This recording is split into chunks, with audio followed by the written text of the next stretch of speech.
Hi everybody, I'm Phil Fatica. Welcome back to the Millcreek Government Channel. Always fascinating people for you to listen to and sometimes engage when you see them out and about. Today, no exception. John Grappy. Say hello to John Grappy. John is the Director of Public Safety. Thank you for taking your time. You're a busy man. Thank you for having me. It's our pleasure. The Director of Public Safety, commonly the 911 call center or emergency center. It travels under many names. We got about 9 years to, you can tell us what you do because it's a very big thing that you handle up there. Absolutely. First of all, they're located on Flower Road, right up by the Erie County Votech School. So if you're ever driving around in that area, you're not allowed in, I don't think, are you? It's not open to the public. Not yet, at least. Not yet. But there will be a time we'll discuss about when that is open to the public. But right now, we'd like to have John tell you about the 911 call center. Well, John, you take it from wherever you want. Okay, great. Is this new? Does everybody have them? Is it unique to us? What's the point? What's the case? Well, there are 67 municipalities in the Commonwealth. However, 67 counties? 67 counties. Okay. Sorry, I apologize. Nah. 67 counties in the Commonwealth. However, there's actually 69 911 centers because there's two cities. Allentown and Bethlehem also have 911 centers. So out of the 67 counties, all calls, in this case in Erie County, originate at the 911 center at the Public Safety Building on Flower Road. Now, to clarify, a lot of people don't understand what public safety is in Erie County. I agree. So with that being said, we're going to change that hopefully in the future and hold an open house. Okay. And that open house is going to be on Saturday, September 6th from 1 in the afternoon until 4 o'clock. Nice. We're going to open the building up to the public and the public safety community, and we're going to advertise and promote this so everyone's aware. Again, September 6th, 1 to 4. That's correct. Flower Road, right up by the Votech School. Can't miss it. That's right. Okay, That's we'll right. be there. Okay. So we're going to open the doors, and we're going to provide tours of the entire public safety building and the 911 call center and dispatch, and educate the public on what happens when someone calls 911 and what the process is. Okay, great. And then furthermore, we're going to extend that tour to the other functions under the umbrella. There's actually 3 divisions under the umbrella of public safety that the general public are not aware of. Exactly. Good. 911 is one division. You have emergency management. Which means what?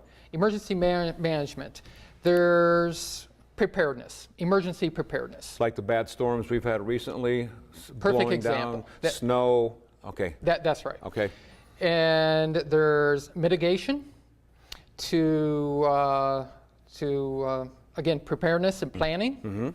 There's, of course, response and then recovery. Okay. So what happens as it is today is you have the local public safety providers, emergency providers, whether that be law, fire, emergency medical services, throughout Erie County. And most of them are, believe it or not, except for law enforcement, are volunteer. And they do a wonderful job. Isn't that amazing? It is. The dedication and the time that it takes to commit with the training that's required. Correct me if I'm wrong, but I think throughout the state of Pennsylvania, the number is like 70% are volunteers. Would that be correct? Or somewhere right around there? That's correct. Volunteer fire? Yes. And so we're not unique. Other counties are all about the same numbers that we are with this? Yeah, vastly across the Commonwealth, majority are volunteers. Okay. That's correct. Okay. So, and again, law enforcement, if in fact a local municipality doesn't have a law enforcement agency, then that municipality would be covered by the PA State Police. Yes. As an example. So Harbor Creek? No. Harbor Creek would be the PA State Police. PA State Police, okay. But then you have smaller, boroughs as example. Girard Borough, Lake City Borough have their own law enforcement agency. Okay. For instance, Union City is another one, Edinburgh, okay, as an example. So it really is, to me, it's a gigantic octopus with so many tentacles that you have to bring under the umbrella of what you're calling that 911 call center, the emergency management. Yes, there's so many things that go on there. That's right. And is this because the federal government, the state government, or it's just the way it's rolling? It's just the way it is evolving. Are you mandated to do this? Well, there's no federal mandate for 911. However, again, the national, nationwide number for emergencies Right. is 911. Is 911. So Erie County actually provided enhanced 911 service, and what enhanced 911 service means is when you call 911 from a landline phone, we receive your callback telephone number, the name of the subscriber on the telephone bill, in a physical location of, in other words, your address. But now there's new technology, of course, wireless, cell phones, as well as what's coming very quickly is what's called next generation 911, which is IP phones or computer-based phones. Right. So there's a lot coming down the chute Yes. at you. There's just absolutely no doubt about it. But if you want to know more about this, keep in mind this date, as John said, September 6th, 1 to 4. It will be a public safety open house, and you'll get to see the fact that where the call center is, but also where these emergency vehicles are kept too. That's all part of it. Let's go to the call thing just a minute. I didn't Sure. bring my cell phone with me because I don't want it to ring while we're taping. But I'm driving at 26th and State or 26th and Peninsula, or I'm down there at Avonia Road, or I'm in Harbor Creek on Route 20 somewhere, Bartlett Road, and I see an accident. Boy, hey, bad accident, and 9 people see it beside me, and they all call 911 going, answer the phone, darn it. There's my mic, it dropped again. Answer the phone. What's the matter with you guys? Well, the phone has been answered. So what is my recourse? Do I hold on the line? Do I hang up? What do I do, John? Yeah, you know, that's a very good question. So all 911 calls, again, originate at the 911 center. That we have 2 dedicated call takers to answer emergency calls, but we have 6 dispatchers plus the supervisor on duty. So in the event, the call takers and the dispatchers, which will handle overflow calls, Okay. are busy answering, again, the 9 calls as an example that you Right. provided. Calls will enter what's called or referred to as a call waiting queue.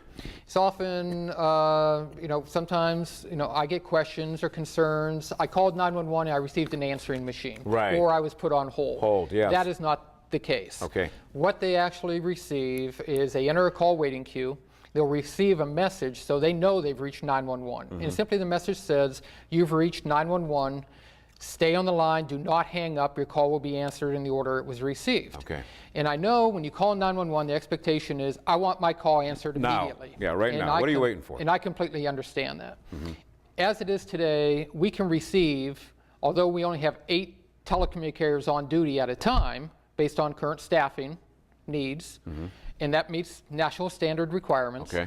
based on our call volume and the agencies that we provide services for, that instead of just going into the abyss, at least they know they've reached 911, stay on the line, and your call is going to be answered. In most instances, that because, as you mentioned, nowadays, majority of people have cell phones, chances are that if you're going in the call waiting queue, stay on the line because the call taker wants to speak with you to verify your emergency is the same as that accident you just described. Right.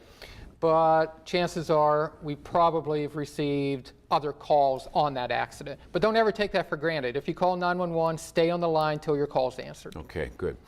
Now, I know that you said enhanced 911, I believe, and I left my cell phone, as I said earlier, away. Enhanced 911 means that you can now text. Is that possible? You can text your emergency instead of actually dialing? Is that what you're talking about? In the near In future. the near future, That's but not right. right now. Not right Not now, right that's now. correct. Matter Okay. of fact, if you try texting 911 in Erie County, Yeah. that you will receive an auto response from your wireless provider. Okay. And what is referred to as a bounce back. Okay. And what it's going to say is 911 text service is not available in your area. Please make a voice call. Okay. It's fair to say, and I think John would agree with me, is the technology has really outraced our ability to pay for it and maybe your ability to absorb it. I mean, it ain't a cheap date. It isn't. There's always a cost involved, but you know, with the technology that we're soon going to implement, we will be what's called next generation ready. Okay. So as this, you know, as new technology is developed, we would be in the position to accept those calls. Speaking of that, there is something you may have heard about in the news. It's called the Northern Tier, which I see as being a great leap forward. What's the Northern Tier? Right, and what it's referred to is the Northern Tier Regional Telecommunications Project. Okay. So it's actually a 10-county consortium that in northwest Pennsylvania, towards north central Pennsylvania, that instead of each county having a 911 telephone switch, that all 10 counties are sharing 2 switches for redundancy, so there is a backup. Okay. Those switches are centrally located. That supports in all 10 counties. And there's many benefits to this. For one thing, as an example, if Erie County, which our current system is at its end of life, it would have to be replaced, would cost Erie County taxpayers $1.3 million. Whoa. By sharing, Whoa. right, yeah, a lot of money. A lot of money. Whoa. By sharing this technology, and where there'd be 2 switches instead of 10, and we all share the capital costs, reoccurring costs, maintenance costs, support costs, services, etc., Erie County's purchase price, including 5 years of maintenance, was $563,000 instead of $1.3 million. Wow, that's so much better. It is. Yeah. Now that's just a financial savings. Yeah. The other benefits to this type of system is the fact that Erie County right now has a physical backup center, as well as the other counties do. In the future, those will be 911 calls when this system goes live. We'll be able to route calls after, as example, we talked earlier about the call waiting queue. Sure. After 45 seconds, if a Erie County 911 call taker is not available due to high call volume, as as an example. We just talked about all these spring and early summer storms we just had over the past couple weeks. Yeah. After 45 seconds, those calls would automatically overflow or reroute to a neighboring county, so your call would be answered. That may not be impacted by the severe weather. Okay. The call would be handled with the same policy and procedures Erie County would handle. In fact, the caller wouldn't even know the difference whether or not the call was being answered by a Erie County call taker or a Crawford County call taker, as an example. Okay. They would, again, receive the 911 call, obtain the necessary information, feed that information back to Erie County, and we'd dispatch. Okay. Speaking of which, there's always been, I think, this disconnect by the public. I'm calling and my voice is trembling and I'm anxious, something is going on, something is happening. Why aren't you telling me that you're doing something, John? Well, you are doing something. You've sent the information to the dispatcher via a computer screen, is that correct? Yes. And help is on the way.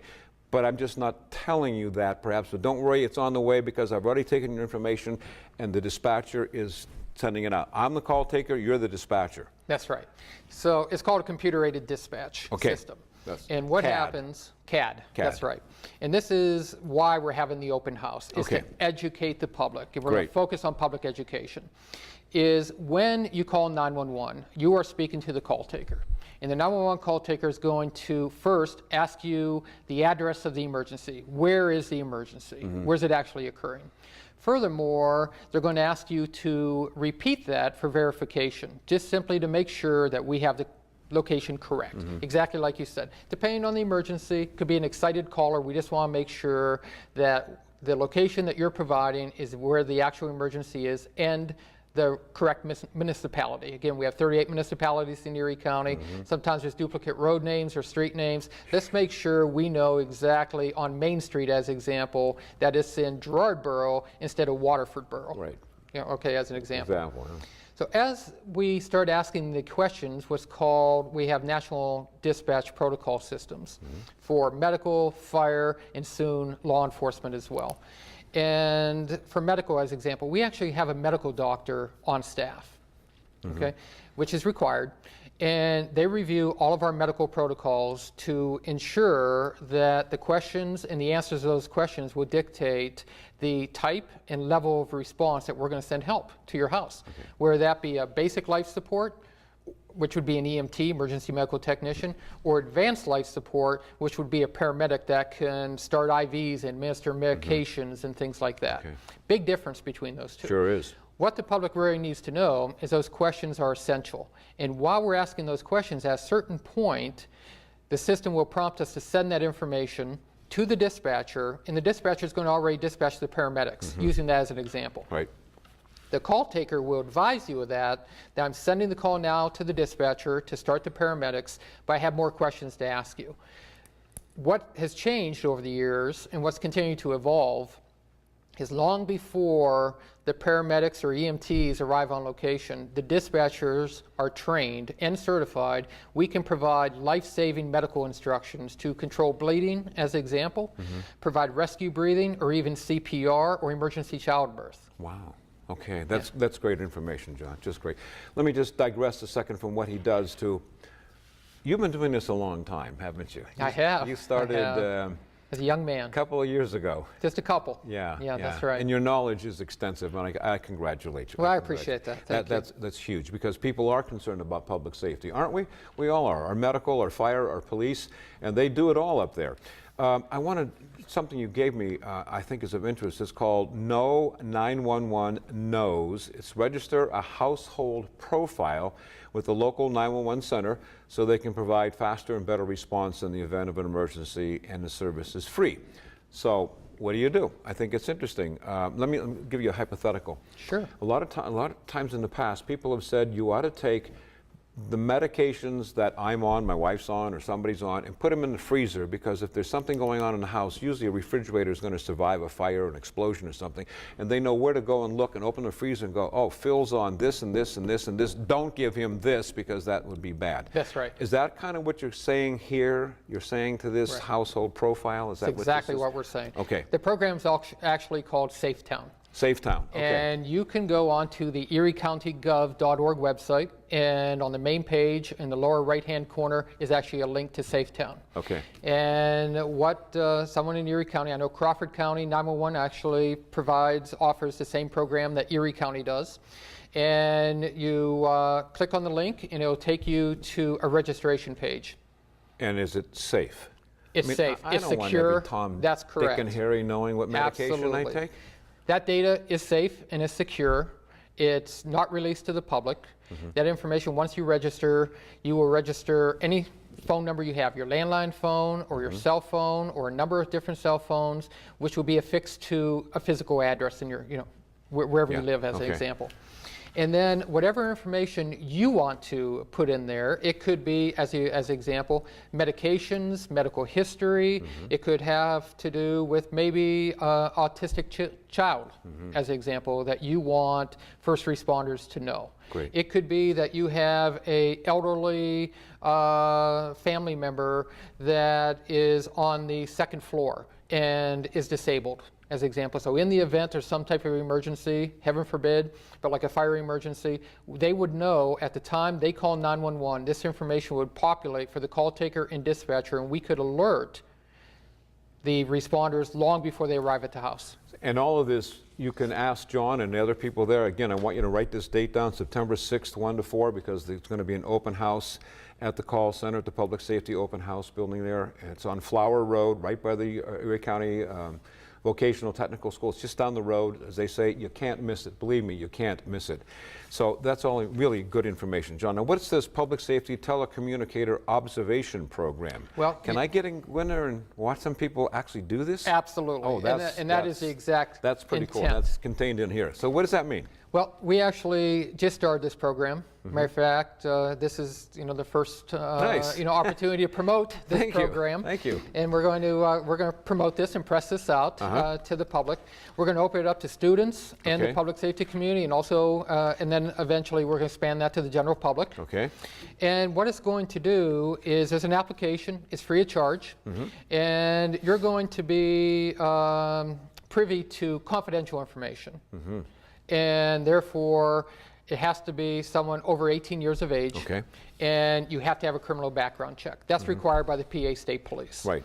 Once you've been cleared, you're going to be paired up with a professional, a public safety telecommunicator, and you're going to actually sit down with that call taker or dispatcher. You're going to have a headset on, and you're going to actually listen to 911 calls being received, how those calls are actually being processed, and then at a certain point, everything we just got done talking about a little while ago, and then how that call is, again, automated through our CAD system that transfers to the dispatcher, and then how that call is dispatched to law, fire, or emergency medical services. It's going to actually expose, again, the general public to the entire 911 call taking dispatch process.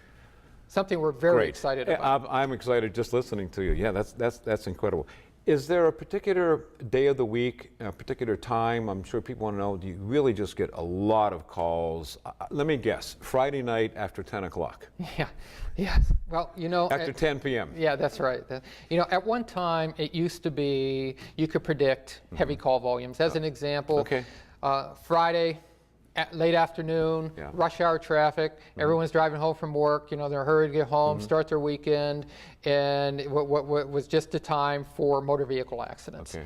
Or, like you said, Friday or Saturday night that, you know, it could be anything from disturbances to, you know, anything that any local community would deal with. Yeah, the dog's barking and it's too late and the It could be a neighbor's party. making noise. That's and right. It's a You know, party. it could be a party. It's summertime. There could be Yeah. a party, and neighbors Right. having, you know, a big get together, Yep. and you know, it's just normally on the weekends. Okay. So with that being said, however, now is summer. Kids are out of school, you know, as example. Yeah. But no matter what time of year nowadays, 7 days a week, we're pretty steady. We actually really? average anywhere now between 300 and 350 calls in a 24-hour period. Okay, so you average, multiple that by 365. Yeah, that's right. That's a lot of calls. That's right.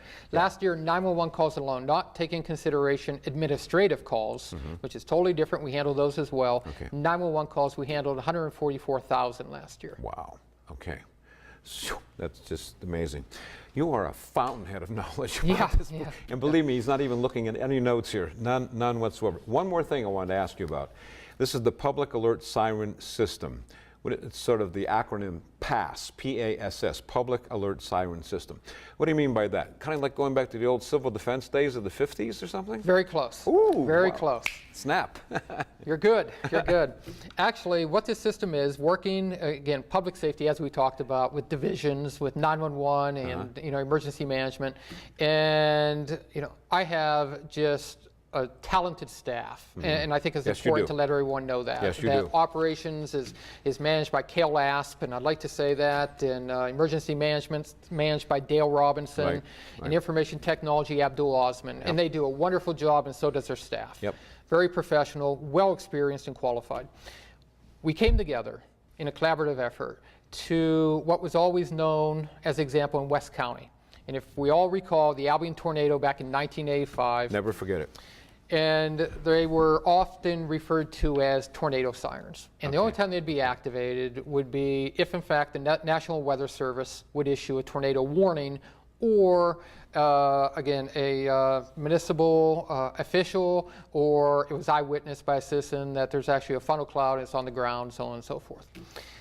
This PASS system, or Public Alert Siren System, is going to be an all-hazard approach. And what does that mean? It could be, granted, severe weather. It could be not just tornadoes, but flooding. It could be a hazardous materials incident, say a train derailment with a chemical that is leaking, that either we want the population in a specific geographical area to evacuate to a shelter or shelter in place. Or it could even be, in a worst case scenario, it could be an active shooter. And unfortunately, we hear about those all the time now, in all the sadly. world news. And local law enforcement could, again, summer, everyone has, kids are out playing at the playground or out in the yard, and your windows and doors are open. Law enforcement may want you, for your own safety, to, shelter in place, lock your windows, lock your doors until instructed otherwise. How do we get that information out to the public? This siren that, again, in the past has just been used for tornadoes, we would activate. And what happens when you hear this distinctive alert? It's not like the fire siren that usually lasts between 15 and 20 seconds. It has a 3 cycle where it winds up to the peak and then comes back down. Usually that happens 3 times. This actually, using FEMA, Federal Emergency Management Agency guidelines, would be a 3 to 5 minute continuous alert. Okay. And it winds up to the peak and it stays there. there. Very distinctive. So what do you do when you hear that type of an alert? Tune into your local television station, radio station. Nowadays with smartphones, there's different applications. For instance, software applications you can download and to alert the public, emergency alert systems as an example, to obtain more information. Now, again, we'll be working very closely with broadcast media that in the event we have to activate this warning system to make sure we get that message out and instruct the public on what to do. Okay. My daughter lives over in Ohio, our oldest daughter, a couple hours away, and I believe I heard her correctly, on the utility poles in their neighborhood, they have loudspeakers, and they actually come on and say, this is a tornado alert, there's a tornado warning, which means it's imminent, it's been spotted, so please take shelter. And they actually have the speakers telling you that, and they think that's the greatest thing in the world, because they go, okay, we're alerted to that, you know, we're not just blowing it off. We really know this is in our neighborhood, and we're taking this quite seriously. So that's right. I mean, applaud you. The last thing we want to do is, you know, set these sirens off, right? You know, where you know, the citizens go, oh, it's just another test, or it's just something that is affecting you know, some area, but it's not affecting West County, as an example. County, right. And I say, and I use West County because that's where I live. Yeah, and you know, that's why I use it as an example. Just recently, for example, lots of rain, and I knew it was raining, and I was reading, and I turned on the 11 o'clock news, and I went, holy smokes, look at the damage that occurred in the city, in the lower west side and east side, and going in Titusville, and I'm going, boy, it wasn't like that around where I live. So yeah, that's a good thing. Again, John Grappy, who is the director of the Public Safety Complex, and you are invited on September 6th to be there. We could talk for a couple more years here. Yeah. You got about 2 minutes. Okay. Make your best pitch, and you got that camera right over there. That's your camera. Great, great. Well, one of the things I wanted to do when the county executive made her announcement and appointed me as the director of public safety was to reestablish our role and responsibility. And what is our role and responsibility? The Public Safety Department in Erie County is we're a service-oriented agency, and we provide or will provide the highest standard of customer service to the citizens of Erie County with public transparency and accountability. And who are the citizens? I mean, who are the customers, you know, that we provide this service to? Obviously, the citizens and visitors that may call 911. It's the public safety community. It is the 38 municipalities and the appointed and elected officials. And it's the local emergency management coordinators. Public safety, again, as we've already talked about, is not just 911. That's one of the things I'm trying to communicate. That's often referred to as the 911 Center. It's actually the Department of Public Safety with divisions of 911, yes, but also emergency management or hazardous materials response team and special teams as well. As an example, we have a community emergency response team made up of just citizens that go through training, and that team now is almost 200 strong. Wow. That are trained to assist emergency management if, in fact, again, flooding or some type of thunderstorm. We talked about trees down to help clean up and flooding and things like that. They could actually be activated by emergency management to assist. John, thanks so much. Thank you so much for having me. We'll have you back. I appreciate that. After the open house. And don't forget, September 6th is the open house. It's from 1 to 4. It is at the emergency. Now, what are you comfortable with? The terminology is you're comfortable with Public Safety Center. I am. It's actually the public safety building or public safety facility. Yes, instead of just 911. Yes. Make sure you go there, say hi to John. Thanks for being with us. I'm Phil Fatica. Until next time, take care.